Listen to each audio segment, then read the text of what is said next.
नमस्कार, मी पंजाब डक. आज आहे 27 जानेवारी 2026. मी म्हटलं होतं ना, राज्यामध्ये 26 तारखेला रात्रीच्याला तुरळक ठिकाणी थेंब पडतील. तर काही भागामध्ये पुण्याकडे देखील थेंब झाले, उत्तर महाराष्ट्राकडे देखील, मालेगाव नाशिककडे देखील बऱ्याच भागामध्ये थेंब आले. पण त्या 27, 28, 29 दरम्यान राज्यात खराब वातावरण होईल. आणि मी म्हटलं होतं ना, तर 27 तारखेला पाऊस कुठं पडेल. तर परत एकदा सांगतो, आज रात्रीच्याला म्हणजे 27 आणि 28 ह्या 2 दिवसामध्ये सांगली जिल्हा, सोलापूर जिल्हा, सातारा जिल्हा, कोकणपट्टी, त्याच्यानंतर जत, पंढरपूर, सोलापूर जिल्हा, धाराशिव जिल्हा, त्याच्यानंतर अहिल्यानगर, बारामती, श्रीगोंदा, त्याच्यानंतर कडाष्टी, बीड, लातूर जिल्हा, परभणी जिल्हा, त्याच्यानंतर संभाजीनगर, जालना जिल्हा, त्याच्यानंतर जळगाव जिल्हा, नाशिक, धुळेगाव, मालेगाव, शिरूर ह्या पट्ट्यामध्ये आज मात्र मध्यरात्रीच्याला तुरळक ठिकाणी पावसाची शक्यता आहे. पण हे पाऊस सर्वदूर पडणार नाही. त्याच्यानंतर हे पाऊस पुन्हा आज मध्यरात्रीच्याला आणि उद्याच्याला बुलढाणा जिल्हा, मेकर, लोणार, रिसोड ह्या पट्ट्यामध्ये, त्याच्यानंतर खामगाव घाटाच्या खाली नांदुरा, बुलढाणा, त्याच्यानंतर परतवाडा, बुरहानपूर, मध्य प्रदेश मध्ये ह्या पट्ट्यामध्ये काय होणार, आज रात्रीच्या आणि उद्याच्याला तुरळक ठिकाणी काही ठिकाणी आज पाऊस येईल, कुठं थेंब येतील म्हणून हा अंदाज लक्षात द्यायचा. सर्वदूर पडणार नाही, पण आज ह्या पट्ट्यामध्ये मात्र रात्रीच्याला पाऊस येणार आहे म्हणून हा अंदाज लक्षात द्यायचा. उद्याच्याला तो पाऊस पुन्हा पुढं सरकत जाईल, पुन्हा मध्य प्रदेशकडे जाईल आणि पुन्हा पश्चिम विदर्भाकडे अकोला, अमरावती, वर्धा, नागपूर, भंडारा त्या पट्ट्यात जाईल म्हणून हा अंदाज लक्षात द्यायचा. पण सर्वदूर नाही पडणार म्हणून ही सर्व शेतकऱ्यांनी सर्वप्रथम लक्षात द्यायचं.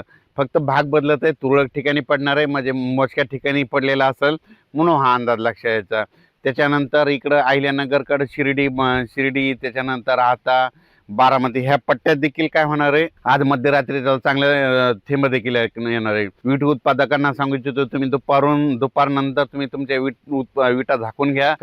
जे तंबाखूचे निपाणी कर्नाटकचे शेतकरी त्यांना सांगू इच्छितो की तुम्ही कांदा असेल, तुमची तंबाखू असेल तर आजच्याला झाकून ठेवा. कारण की राज्यामध्ये आज म्हणजे रात्री कर्नाटकच्या उत्तर कर्नाटककडे जरा जास्त पाऊस पडणार आहे आणि पश्चिम कर्नाटककडे एक असणार आहे आणि पूर्व कर्नाटककडे कमी पडेल म्हणून हे लक्षात यायचं. म्हणजे बेळगाव साईड ह्या पट्ट्यामध्ये पाऊस राहणार आहे, निपाणीकडे राहणार आहे, जतकडे राहणार, म्हणून हे त्या शेतकऱ्यांनी लक्षात द्यायचं. त्याच्यानंतर क्रूडवाडीला देखील पाऊस पडणार आहे म्हणून हे देखील लक्षात यायचं. पण राज्यात सांगायचं झालं तर हा पाऊस सर्वदूर नाही. तर मी म्हटलं होतं वातावरण खराब होणार आहे आणि काही ठिकाणी पाऊस पडणार आहे म्हणून सर्वप्रथम हा अंदाज लक्षात यायचा. आणखीन हे 2 दिवस वातावरण नाही म्हणून हे देखील सर्व शेतकऱ्यांनी लक्षात द्यायचं. म्हणजे आज आहे 27, उद्या 28 आणि परवा दिवशी 29 पासून परत वातावरण काय होईल, परत निवळायला सुरुवात होईल म्हणून हे देखील सर्व शेतकऱ्यांनी लक्षात घ्यायचं. तर आज तुम्ही पाहू शकता, जर तुम्ही कुठं बाहेर वातावरणात गेले असाल तर बघा, आज पूर्वेकडून वारे येतील.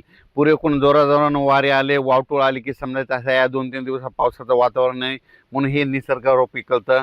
म्हणून द्राक्ष शेतकरी असो, तूर उत्पादक शेतकऱ्यांना सांगू इच्छितो की तुम्ही काय करा, आज तुमच्या जर पेंड्या हे असतात तर त्या झाकून ठेवा. कारण की शेतकऱ्यांनी कांदा देखील झाकून घ्या. कारण की आज रात्री त्याला बऱ्याच भागामध्ये तुरळक ठिकाणी पाऊस पडणार आहे, सर्वदूर पडणार नाही म्हणून हा अंदाज लक्षात यायचा.